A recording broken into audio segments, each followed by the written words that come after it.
Hi everyone, welcome back to Android Digital Academy. In today's video, we are diving into an essential Python concept that is loop. Whether you are a beginner or refreshing your knowledge, by the end of this video, you will understand how loops will work and how to use them effectively. We will cover two main types of loops here, for loop and while loop. And we will also see different examples related to this. So, without wasting any time, let's start with the loop. Now the question is, what are loop? Loop in Python allows us to execute a block of code repeatedly. That means if we are doing a work repeatedly, we need to use the loop. And it is very comfortable to work with different kind of list, tuple, as well as different kind of contain. So at first, we are going to start with the for loop. What is a for loop? You can see we have used here the for loop.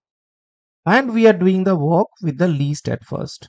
Here fruits is a list which contains apple, banana and cherry. These three fruits name enclosed in quotation. As these three are strings, so that's why we have enclosed in double quotation. And this square bracket suggests that it is a list. So we are using here the loop for fruit in fruits. Here fruit is a variable.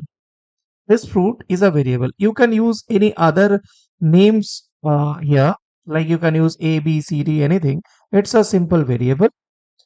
In fruits, fruits is the list name. So we are going to print F, I love, then this fruit. This is actually formatted string. F stands for, it is a formatted string where we will enclose the content inside the bracket. We will enclose the content inside the quotation, and wherever you will get some values from somewhere, we need to enclose it under this curly bracket. So regarding this, regarding the formatted string and string operations, I have already prepared a separate video. You can look into this if you want the details about it. So let me show you the program in Jupyter Notebook. I've already prepared the program for you. You can see fruits is the name of the list, and if I will run this one, you will see that it is going to show you I love apple, I love banana, I love cherry. From where it is getting these three apple, banana and cherry, these three names, it is getting these three names from here, from the loop, from the list. So what we have used here for this variable, what this variable is doing, this variable is pointing out. It is pointing the first element, that is apple. It is coming inside and it is printing that. Then it is increasing the value and it is going to this, the control is coming here, and here you can see banana, it is going to be printed here. Then again the control will come here and cherry will be printed.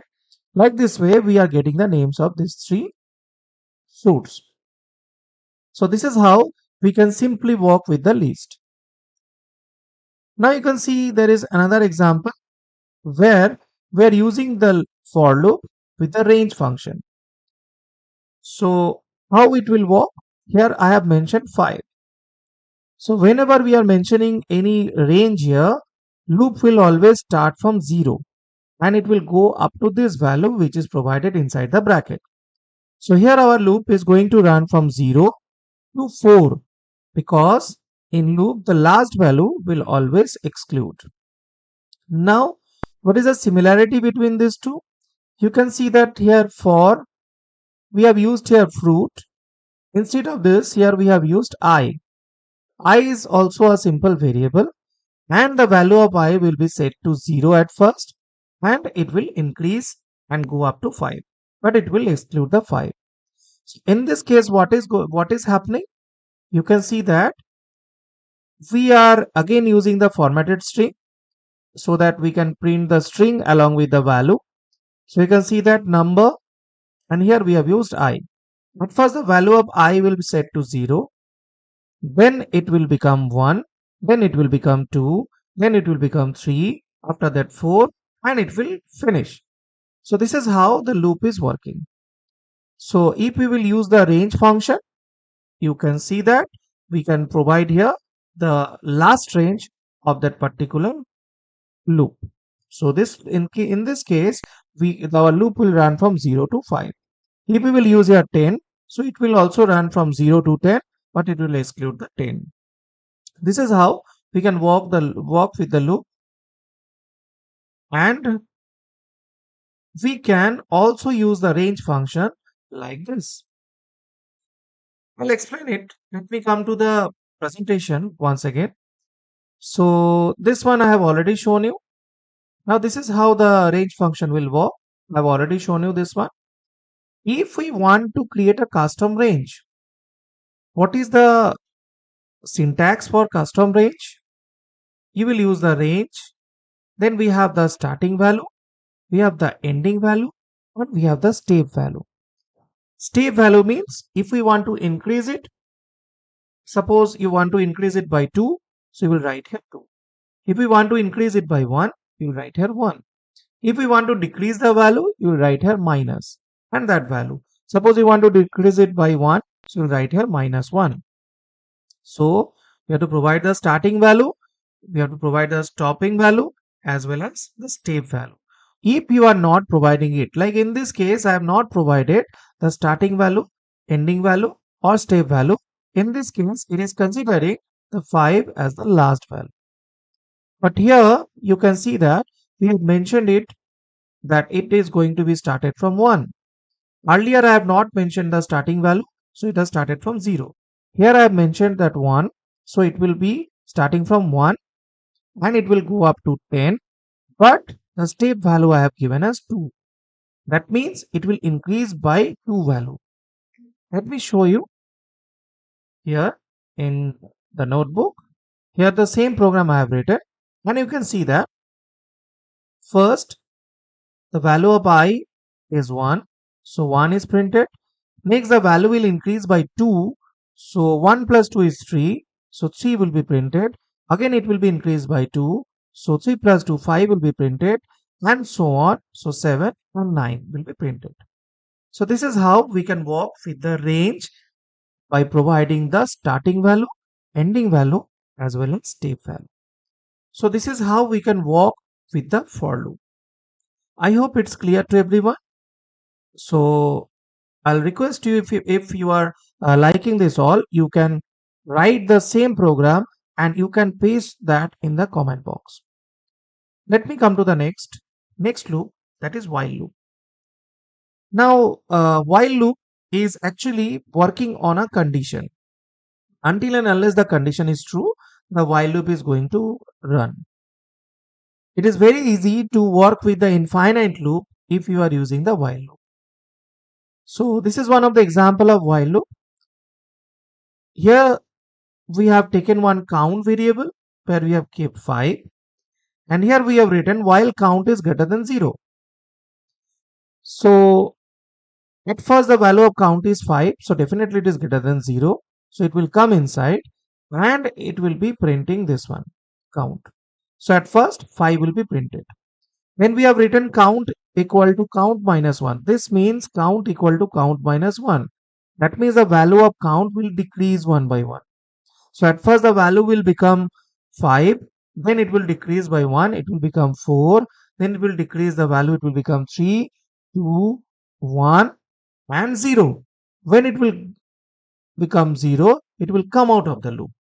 This is how the for loop is, this is how the while loop is working. I am showing you with the help of the same example. You can see that here. If I will run this, you will see that countdown whatever is printed, that I have printed under this formatted string under double quotation, and the value is printed which is there in the curly bracket. So at first the value of count is 5, it will come inside, so 5 will be printed, then 4 will be printed, then 3, then 2, and then 1. So this is how we can use the while loop. So while loop is also very simple.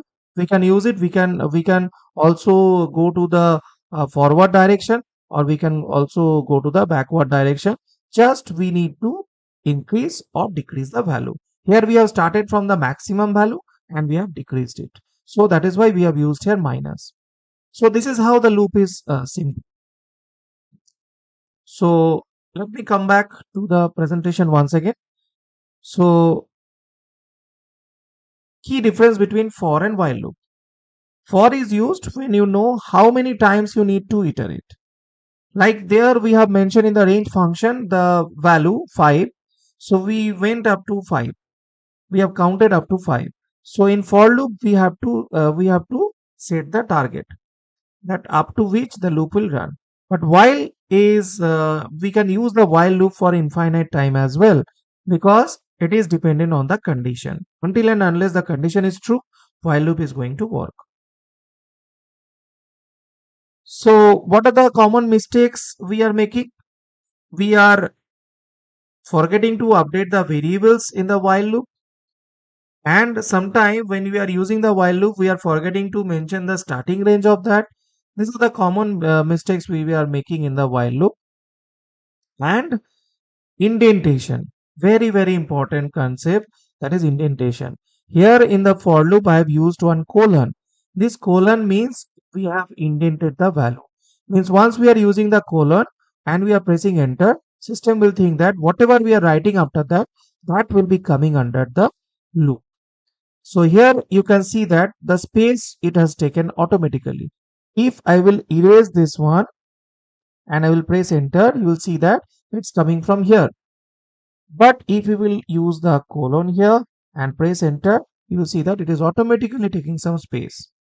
This space will be called as indentation. We are not going to give it manually. This will be taken automatically by the system. Only what we have to do, we have to use the colon. So in case of while loop also, we will use the colon. If you are thinking that if you will press enter here, you will again see that cursor is coming here. The system is thinking that it is still inside that. So if you want that, no, I want to move outside of the loop, so you'll just press backspace. This is how we can work with the loop simply. Next one is the bonus for you all. You can see that we can use the else also with the for. What is the consequences? The loop will run till the range, and when it will come out, it will come to the else part and print this one. Let me show you. You can see this one. I'm running this. You can see at first the value will be started from 0 as I mentioned earlier. So at first 0, then 1, then 2, and 3 it will exclude because it is the last range. And then it will come to the else part and this one will be printed. This is how simple the for and while loop is. So I hope you will practice and you will put different examples in our comment box. And if you are facing any difficulty related to this, feel free to share with us. And so what we have learned today, we have learned two types of loop, for loop and while loop. For loop will be working when we will take the for loop if we know the last range, and while loop we will use based on some condition. So we can use the while loop for infinite time as well. And loops are very powerful tools for automation and simplifying the repetitive task. When we are doing the work repeatedly, we need to have the loop. So if you found this video helpful, give it a like, share it with your friends, and don't forget to subscribe because you will get more updates. Very soon we are going to start with our data science classes. So those who are interested to take that classes as well, you can write in the comment box. So, and if you have any question related to this, feel free to share in our comment box. So that's all for today. Thank you all. Stay safe. Take care. See you in the next video.